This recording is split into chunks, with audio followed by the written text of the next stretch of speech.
Nous voulons t'exalter, Seigneur.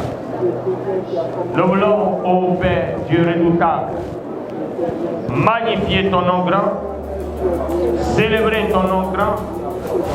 Ô Roi des rois, Dieu vivant, merci pour ta fidélité. Donc le thème c'est bâtir une grande vision. Dis avec moi, bâtir une grande vision en s'inspirant de la sagesse de la fourmi. Bâtir une grande vision, c'est bâtir en même temps. La vision peut être ta vie à toi, la vision peut être une église, la vision peut être une entreprise. Comme je l'ai dit, notre souhait que cette année nous soyons des grands entrepreneurs au nom de Jésus. Le thème général de l'année c'est Ésaïe 54, verset 2 à 4. Il dit élargis ta tente quand tu te répandras à droite et à gauche. Élargis ta tente. Apprends à voir grand quand tu vas t'étendre à droite et à gauche. Amen. Proverbe 6, verset 6 à 8. Dans ce texte se trouve notre thème de notre message. Bâtir une grande vision en s'inspirant de la sagesse de la fourmi. Si je vous posais une question simple, qui a une fois vu une fourmi, vous allez dire waouh, tout le monde. Qui a déjà vu une fourmi? Hey, tout le monde a vu une fourmi, fais la main comme ça. Tu vas comprendre pourquoi j'insiste dessus. Vous serez surpris pourquoi Dieu dit d'aller observer la fourmi. Hein? Voilà, Proverbe 6, 6 à 8. On peut se tenir debout s'il vous plaît. Proverbe 6, 6 à 8. Oui. Va vers la fourmi. Va vers la fourmi. Paresseux. Considère ses voies. Considère ses voies. Et devient sage. Elle n'a ni chef. Elle n'a ni chef. Ni inspecteur. Elle n'a ni inspecteur. Ni maître. Ni maître. Elle prépare en été sa nourriture. Elle prépare en été sa nourriture. Elle amasse pendant la moisson. Elle amasse pendant la moisson de bois à manger. Que Dieu bénisse ta parole. Viens t'asseoir. J'ai appris par ma petite année d'expérience pastorale que, comme la Bible dit, le succès n'est pas à la force, mais le succès à la sagesse. Par manque de stratégie, tu peux avoir un potentiel, tu peux avoir des dons, mais par manque de stratégie, tu peux être malheureux. Pendant que tu as de la matière à revendre, tu as quelque chose de grand dans ta vie, mais tu ne peux pas faire sortir cette chose, tu ne peux pas bénéficier de cette chose, simplement parce qu'il te manque quelques éléments.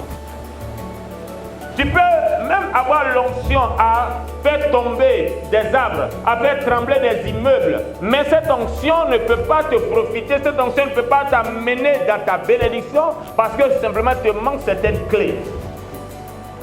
Et le Seigneur va nous amener à une réflexion. Dans la vie, comment bâtir une grande vision? Je veux ce matin parler aux visionnaires. Un visionnaire, c'est quelqu'un qui a une ambition. Un visionnaire, c'est quelqu'un qui a un rêve qu'il veut réaliser. Un visionnaire, c'est quelqu'un qui a un objectif à atteindre. C'est-à-dire, peut-être aujourd'hui, il est encore au point A, mais sa vision, c'est d'atteindre le point Z. Oui, c'est à ces personnes que je veux m'adresser. Je ne vais pas m'adresser aux chrétiens qui passent leur temps à dire, je veux aller au ciel. Mais ils oublient que avant d'aller au ciel, il faut vivre les prémices de la grâce du ciel sur la terre. Comment est-ce que les gens vont se convertir à Christ si l'église est une église remplie d'hommes malheureux? Comment tes parents qui ne vont pas à l'église vont se donner à Dieu si pendant qu'ils regardent ta vie ne reflète même pas la bénédiction? Une autre forme d'évangélisation, c'est notre bien-être, notre mieux-être. C'est notre vie qui doit évangéliser. Ce que nous devenons, ce que nous réalisons, va évangéliser. C'est pourquoi j'aime le texte d'Ésaïe 60 qui dit: les nations marcheront à clarté de ta lumière. C'est-à-dire, si tu veux que les gens marchent derrière toi, il faut réussir. Dis à quelqu'un, si tu veux que les gens te respectent, il faut réussir. Quelqu'un me comprend? Il sert à rien de dire à tes petits frères de te respecter. Ne sert à rien de dire à ton papa que si le grand enfant n'est qu'à me respecter. Tu es grand enfant puis tu vaux rien, le petit frère quelque chose, respecte le petit frère. Faut pas, on va se mentir. Dis à quelqu'un, le respect se mérite. L'honneur se mérite. C'est ce que je veux que tu comprennes.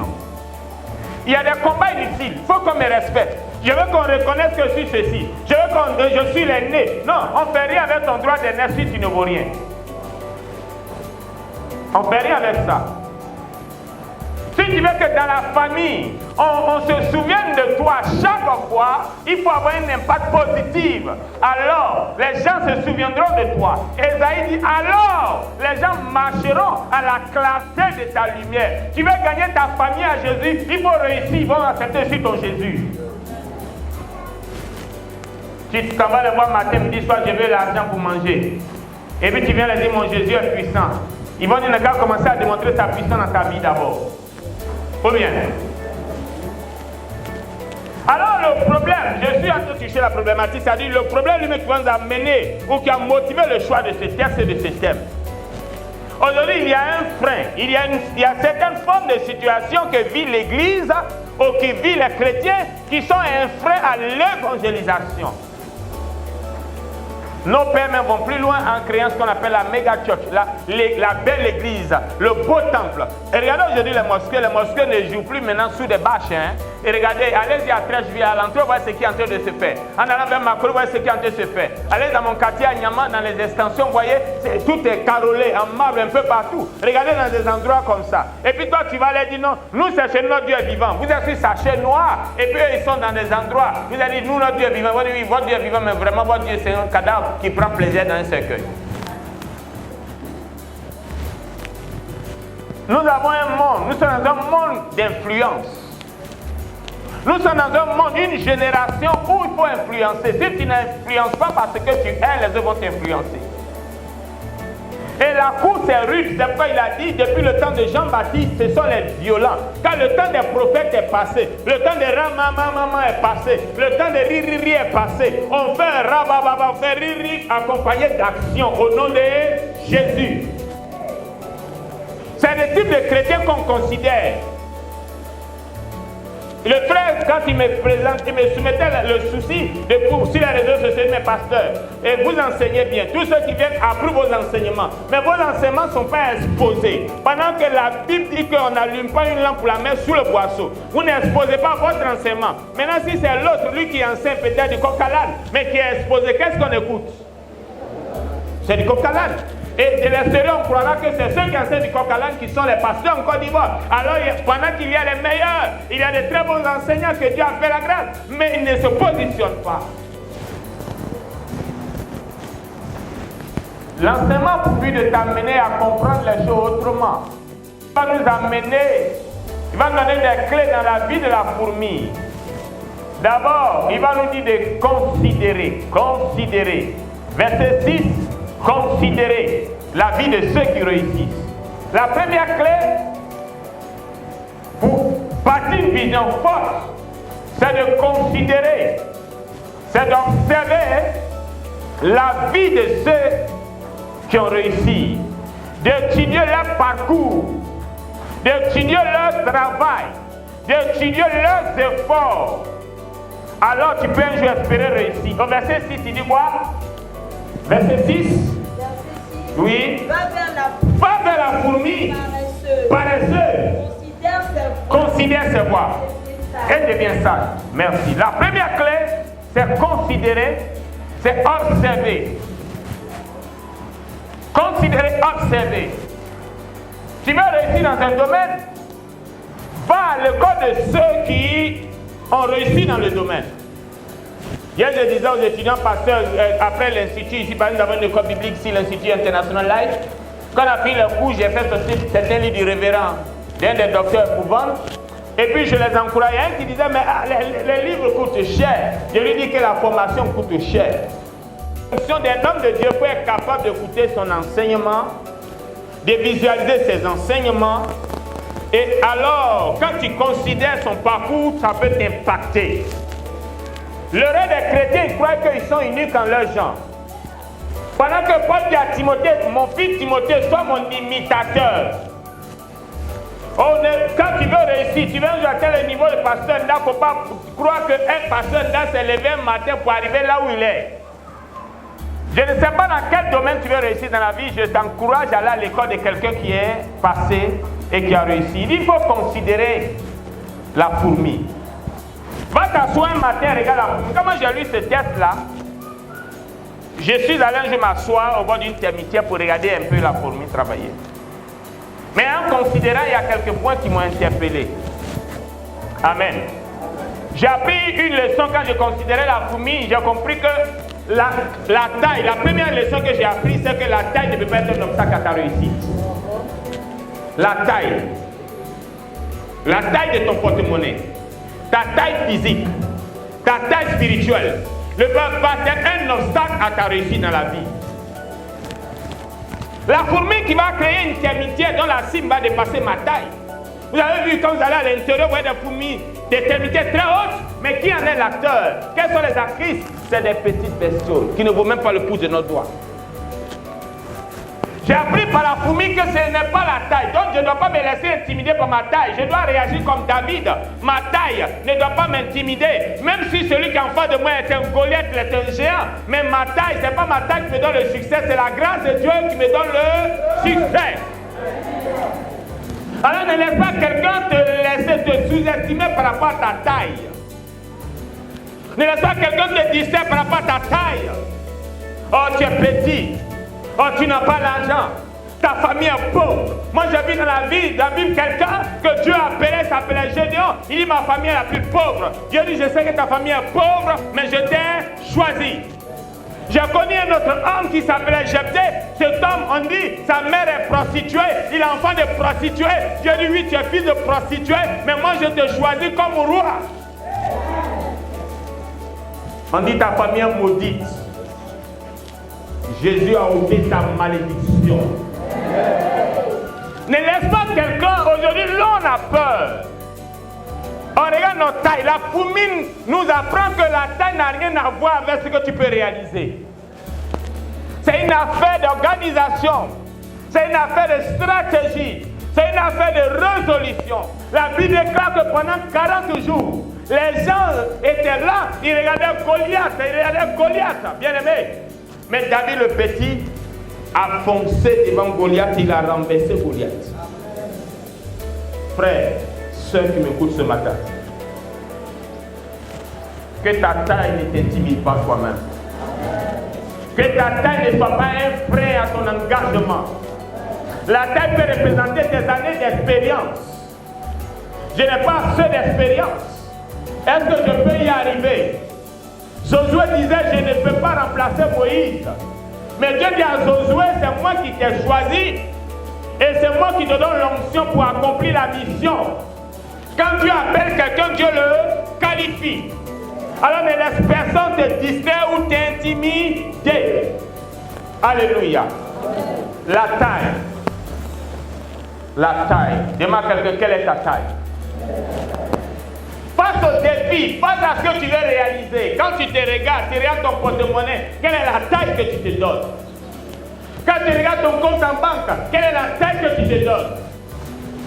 Ceux qui ont réalisé des grandes choses n'ont pas forcément commencé avec des grands moyens. La puissance pour réaliser se trouve en toi. Il y a Gédéon, va avec la force que tu as. Et va et réalise. Alléluia. Va avec la force que tu as et réalise. Considérer.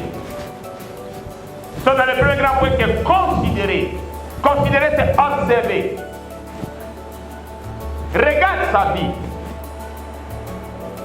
Quelqu'un qui veut réussir dans un domaine qui a bâti, demande-lui son parcours, comment il a fait. Alors il va te dire, alors tu regardes ces choses.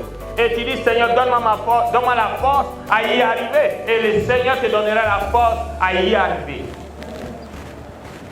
Le problème de beaucoup de personnes, aujourd'hui on envie, oh, telle personne, elle a atteint tel niveau. Oh, lui, il a atteint tel niveau. Mais bien aimé dans le Seigneur, Élisée disait à Élie du moins disait à Élisée, mon fils, mon serviteur, c'est bien de désirer des grandes choses. Mais si tu peux tenir jusqu'au bout, tu peux avoir les grandes choses. Parce que si le chemin des gens se retourne, si le chemin des gens abandonne, mais si toi tu peux tenir jusqu'au bout, ce que tu demandes va t'arriver. Ce que tu as demandé à Dieu n'est pas chose impossible. Mais est-ce que toi tu as assez de cran, assez de courage pour aller jusqu'au bout? Parce que sur le chemin, tu vas rencontrer beaucoup de problèmes. Mais est-ce que tu peux aller jusqu'au bout? Tu peux aller jusqu'au bout. Le succès a un prix. Dis à quelqu'un, le succès a un prix. Il y a un jeune homme qui voulait suivre le Seigneur.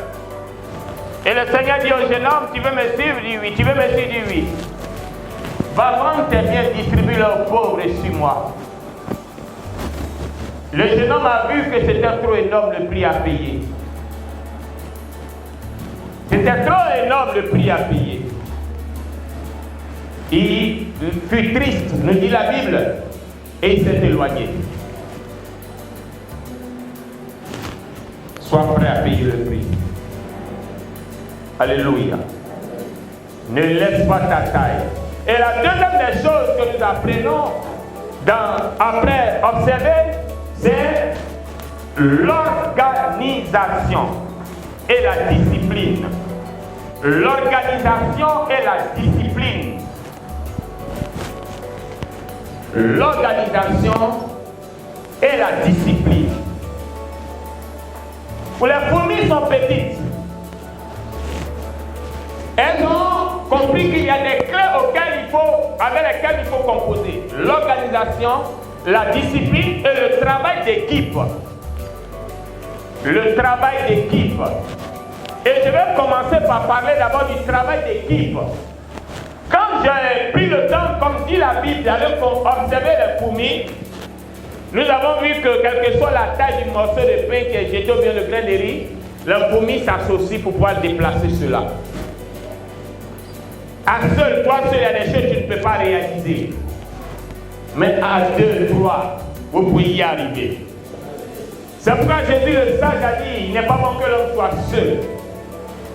C'est pourquoi Jésus le sage a dit, je les envoie 2 à 2 prêcher la bonne nouvelle. Je vais parler aux pasteurs. Je vais parler aux hommes de Dieu. Je vais parler aux dirigeants. Personne ne peut faire ce travail lui seul. La fourmi nous a appris que dans sa logique ou dans sa philosophie, que c'est ensemble qu'on bâtit, c'est ensemble qu'on réalise des choses, des grandes choses. Et qu'à vous seul, vous ne pouvez rien réaliser. À vous seul, vous allez sentir le poids de la charge et ne pourrez pas y arriver jusqu'au bout. Aujourd'hui, il y a des personnes qui veulent être des seigneurs des temples. Ils veulent être des maillons contrats. Ils veulent prendre la place même du Saint-Esprit, si on veut dire. Ils veulent croire qu'à eux seuls ils peuvent faire tout le travail. Ce n'est pas possible. Jésus lui-même, quand il est venu, la Bible dit, il pria, il dit, mon Père, trouve-moi des hommes qui vont m'aider. Quand il a fini de jeûner 40 jours, quand il est descendu, il a commencé à chasser les démons. Il a fait quoi? Il a trouvé des gens pour l'aider dans le travail. Alors si on comprend bien, Jésus n'a pas jeûné pour avoir la puissance de l'onction parce que l'Esprit était déjà sur lui quand il est sorti des eaux du baptême. Mais Jésus a jeûné, prié parce qu'il voulait opérer comme la fourmi. Il fallait former une équipe missionnaire, une équipe pastorale. Il y a des choses que toi, tu peux être principal, tu peux ne pas pouvoir faire. Et que celui qui est à tes côtés peut le faire. Alors, qui est glorifié, c'est Jésus. Alors, laisse avancer le royaume de Dieu, le royaume de Dieu. Le royaume de Dieu doit avancer. Mais aujourd'hui, on a des problèmes. Parce qu'il y a des gens qui n'ont pas la notion de l'équipe. Ils n'ont pas la notion de travailler ensemble. De la délégation de charges et de pouvoir. Et ça, c'est un problème. Et c'est une maladie africaine, le leadership africain. L'Africain, quand tu le mets chef quelque part, Faites un exemple, mettez un enfant, s'il dit, ma mère, faut suivre tes frères et sœurs, la première des choses, l'enfant cherche quoi? Bâton. Point oui, point non, il va frapper les gens. Et c'est la maladie du leadership africain. Quand il est même principal au leader, la première des choses, c'est incriminer les autres, bâton, taper, parce qu'ils sont chefs. Et ceci fait que beaucoup d'églises n'avancent pas. Beaucoup de sociétés n'avancent pas. Il y a des entreprises qui étaient dirigées par des blancs, mais quand les blancs sont partis, ils ont confié l'entreprise aux noirs. Le noir a d'abord changé sa voiture. Il a changé son lieu de résidence. D'abord lui d'abord et après viennent les autres. L'entreprise est morte. La fourmi nous enseigne que tu as besoin d'un collaborateur. On travaille, c'est quand on travaille avec une équipe qu'on réalise des grandes choses. Les fourmis, les voyelles sont là. Elles constituent des équipes. Elles travaillent ensemble. Elles fonctionnent ensemble. Le verset 7 dit, elles n'ont ni inspecteur, lis-moi le verset 7. Elles n'ont ni chef. Il n'y a pas de chef chez les fourmis. Il n'y a pas d'inspecteur, ni maître. Regardez un peu. Voilà une armée où une entité n'ont ni maître, n'ont ni chef, n'ont pas inspecteur, mais ils réalisent des choses. La clé, c'est l'organisation, c'est le travail d'équipe. Le travail d'équipe. Dis à quelqu'un le travail d'équipe. Église de Dieu. Quand tu es leader, membre de chorale, membre de groupe musical, membre de département, chef de département ou chef responsable de cellule, vous n'êtes pas des chefs à l'image du monde, mais on vous met devant pour être un agent de rassemblement, quelqu'un qui va donner envie à tous ses autres collaborateurs de travailler et non quelqu'un qui va éteindre les autres. On te met là pour que tu puisses être un agent de motivation et non pas quelqu'un qui va étouffer les autres. Il est important que nous comprenions les principes spirituels. L'équipe ne dit jamais que j'ai besoin de l'autre. Paul disait aux Corinthiens, nous sommes comme un corps. Chaque membre est utile. On se comprend? Chaque membre a un rôle à jouer. Personne n'est inutile. Donc je demande à chacun d'entre nous que nous apprenons à développer le leadership qui favorise, qui entretient l'esprit d'équipe, qui permet à l'esprit d'équipe d'avancer. Alléluia. Alléluia. Développons l'esprit d'équipe. Travaillons en esprit d'équipe.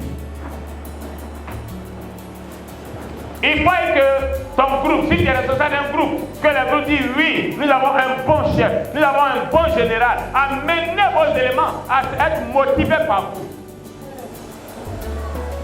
Paul dit, ne soyez pas comme des gens dominants, mais percez-les avec amour et douceur. Nous avons parlé de l'équipe. Nous parlons maintenant de l'organisation. On est organisé. Aujourd'hui, bien aimé, il y a des gens qui ne savent pas. Jésus dit, quand tu veux construire avec moi, dis avec moi, Jésus dit, quand tu veux bâtir une maison, tu t'assois pour réfléchir. Si tu peux avoir les moyens d'achever ce que tu as commencé, c'est il faut t'asseoir. Asseyez-vous, faites des programmes. Bon, voici l'idée. Voici Dieu, comment Dieu travaille. Dieu se lève un matin, il dit je vais créer le monde. Il a observé la nuit que le monde était informe et vite, c'était un tohu-bohu. Il dit alors ça c'est pas normal. Dis avec moi, c'est pas normal. Et quand Dieu a vu que c'était pas normal, là, Dieu a décidé de pouvoir faire quelque chose. Qu'est-ce qu'il a décidé? De créer le monde. Alors il a cherché les moyens pour établir une organisation. Il a séparé les eaux, il a fait chaque chose étape par étape et chaque jour avait sa tâche et son rôle. Chaque jour avait sa tâche et son rôle. Apprenez à être organisé. On ne peut pas tout dire à quelqu'un, on ne peut pas faire tout le même jour. Le problème de l'église d'aujourd'hui, c'est ça. Il y a des chrétiens qui veulent manger tout en une journée. C'est-à-dire qu'ils veulent tout faire. Aujourd'hui, j'ai commencé ça. Je vais faire ceci. Je vais faire ça. Aujourd'hui, je commence par là. Je vais manger pour tout, mais du riz, mais... Dis à quelqu'un, ça va éclater. Tu comprends? Il faut faire quoi? T'organiser. Nous allons faire, je vais commencer le commerce, mais je vais commencer d'abord par temps. Je vais commencer par temps. Les fourmis commencent à s'organiser. Elles ont appris à s'organiser et c'est dans l'organisation qu'elles ont réussi à réaliser des choses. Le paresseux, il te faut seulement un peu d'organisation. Il faut voir tes dépenses là, il faut revoir tes dépenses. Il faut revoir, est-ce que actuellement tu mérites de pouvoir faire ceci? Je me souviens quand on revient de la crise en 2002, on revenait, les factures étaient beaucoup dans les maisons en 2010, en 2012. Et j'ai dit à madame, cette crise-là, si on n'a pas su gérer, l'après-crise, on sort ruiné et on tue le ministère. Mais si on a su gérer, on sort et le ministère continue de vivre. Il y a certains de mes enfants qui disent non papa, on a eu une maison belle quelque part, bien louée, tu es pasteur, tu mérites une belle maison, ceci, cela. Le problème de certaines personnes, ça ne va pas s'organiser, ça ne va pas faire les choses étape par étape. Mais il y a un autre, lui il a commencé dans la maison en bois, il a fini par louer une village. Je lui ai dit madame, lequel des deux est intelligent? Parce que souvent il faut mettre dans la gauche. Lequel des deux est intelligent? Elle dit évidemment celui qui a commencé la maison en bois. Dit ok. La sagesse demande que nous puissions savoir gérer le peu que nous avons pour un jour réaliser quelque chose dans la vie. Tu veux payer terrain un jour. Tu veux réaliser les grands choses un jour. Et tu es dans la folie des grandeurs. Comme on dit, tu es un grand homme, tu dois vivre en Cocody, Rivera. Comme on dit, tu as une grande destinée, tu vas aller louer une maison, je ne sais pas, une maison qui a coûté au moins 200 000 francs. Bon, quand tu viens de payer une maison 200 000, tu es comme qui? Tu donnes une grande maison, mais c'est Gary tu bois. Gary sans sucre. C'est ça la sagesse. Je lui ai dit, madame, tu m'excuses. Allons-y en grosse. Allons commencer à zéro. Dieu m'a appris qu'il faut être organisé. Et à partir de là, il faut revoir tes dépenses. S'il y a trop, il y a des charges inutiles. Il faut revoir tes charges. Il y a des gens, funérailles passent pas. Tous les funérailles, ils ont 4 membres d'honneur au village. De meilleurs participants aux funérailles du village. Quelqu'un a dit quelles sont les causes de la pauvreté en Afrique? Il a dit il y a 3 choses qui font que les Africains sont pauvres. C'est un père qui enseigne, c'est un évêque. L'évêque dit il y a 3 causes de la pauvreté des Africains. Il dit première cause, c'est le grand funérailles. Comment quelqu'un qui est mort, il faut qu'on enterre dignement. Cercueil, 800 000.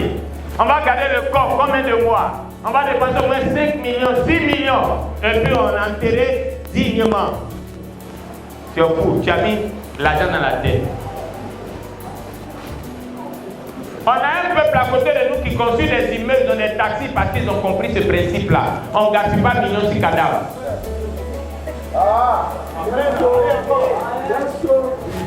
Pourquoi ne pas s'entendre si on veut? Allez l'enterrer simplement une semaine et puis après on fait le funérail. C'est un jour. Qu'il soit là ou pas, est-ce que le jour de son funérail il a son mot à dire?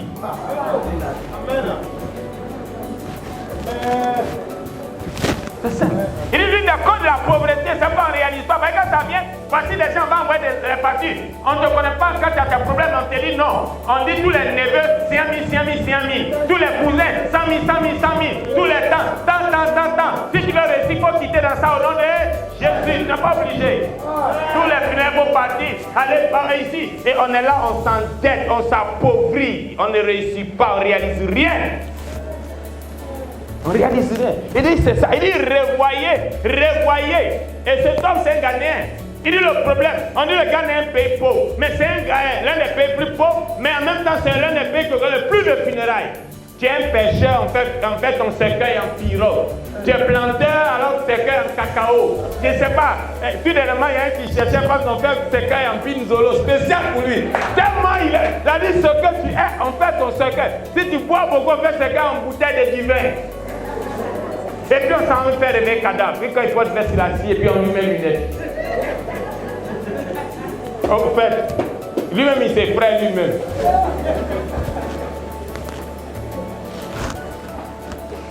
Arrêtons certaines considérations.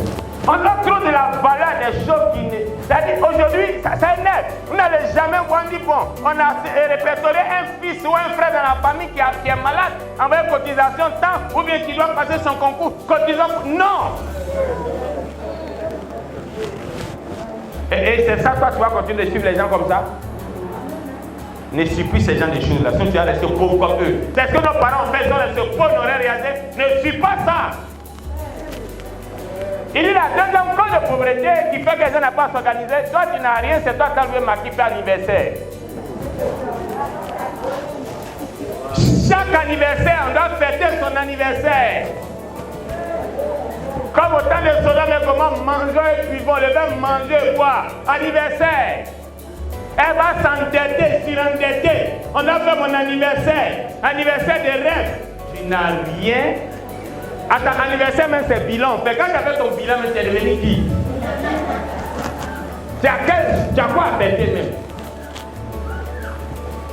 Dans le maquis, on fait ici, deux pains de pâtes, diguer, on chante son nom, gâteau d'anniversaire, elle est contente, c'est mon anniversaire. Après ça, le matin, elle lui dit, c'est pédé, ça donne beaucoup de rire, tu n'as pas honte.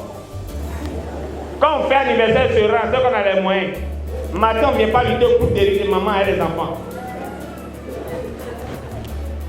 C'est un gars qui peut t'aider. Au lieu de lui demander l'argent pour organiser l'anniversaire inconscient, il faut demander l'argent pour faire commerce. Demande-lui l'argent pour payer ta formation au lieu de faire anniversaire avec. Ignorant. Vous mettez tout dans manger, moi. Tout ça, c'est quoi? Faites public. Apprenez à pouvoir investir dans des choses essentielles. Anniversaire. Alléluia. La fourmi nous apprend que la vie là, il faut s'attendre aux surprises. Amen. Il faut s'attendre aux surprises. Le verset 8 dit qu'elle est prévoyante. On lit le verset 8. Elle est prévoyante. Verset 8. Elle prépare en bébé sa vie. C'est-à-dire, pendant les périodes où il y a l'abondance, la fourmi prend pour faire quoi? Elle prépare en bébé sa vie. Oui. Elle amasse pendant la moisson. Elle amasse. Dis à quelqu'un, toi, tu as amassé quoi? Pendant que tu es jeune, tu as amassé quoi? Pendant que tu es encore vivant, tu as amassé quoi? Tu roules cadeau.